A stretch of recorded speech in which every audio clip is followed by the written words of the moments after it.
இப்ப யார் வரா? மணவாளன் வந்து கதவை தட்டுறாரு. இப்போ நீங்க திறந்தா உள்ள வந்து அவருக்கு என்ன பண்ணணும்? போஜனம் பண்ணணும். ஆமென். அவர் போஜனம் பண்ண விரும்புகிறார். யாரு கூட? உங்க கூடயும் எனக்கு கூடயும். எங்க? இந்த பூமியில. இங்க தான் தேவனுடைய ராஜ்யம் இருக்கிறது. நமக்குள்ளே தான் தேவனுடைய ராஜ்யம் இருக்கிறது. இந்த வசனம் தெளிவா சொல்கிறது, நான் உள்ளே வந்து அவனோடு போஜனம். ஆமென். மத்தேயு 25வது அதிகாரத்துல 10 கன்னிகைகளை குறித்த ஒரு ஊமை ஆண்டவர் சொல்லுவார். இப்போ 10 கன்னிகைகள்ல என்ன பண்ணுவாங்கன்னா, மணவாளன் வந்து விட்டார்னு ஒரு சத்தம் கேட்கும். ஆமென். வேற யார் போனா யார் வந்தா அதெல்லாம் நான் பேசல, முக்கியமான வசனத்தை மட்டும் பேசி முடிக்க போறேன். மணவாளன் வந்து விட்டார் என்கிற ஒரு சத்தம் கேட்ட உடனே யாரு? இந்த புத்தி உள்ள கன்னிகைகள் என்ன பண்ணுவாங்க? அவருக்கு எதிர்கொண்டு போவாங்க, கல்யாண வீட்டுக்குள்ள பிரவேசிப்பாங்க. எங்க போவாங்க? கல்யாண வீட்டுக்குள்ள போயிருவாங்க. கதவு அடைக்கப்படும். இப்போ இந்த வசனத்தையும் அந்த வசனத்தையும் பாருங்க.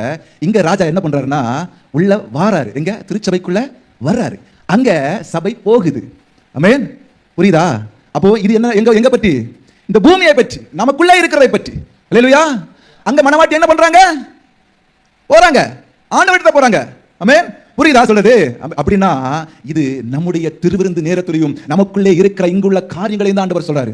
ஆமென்.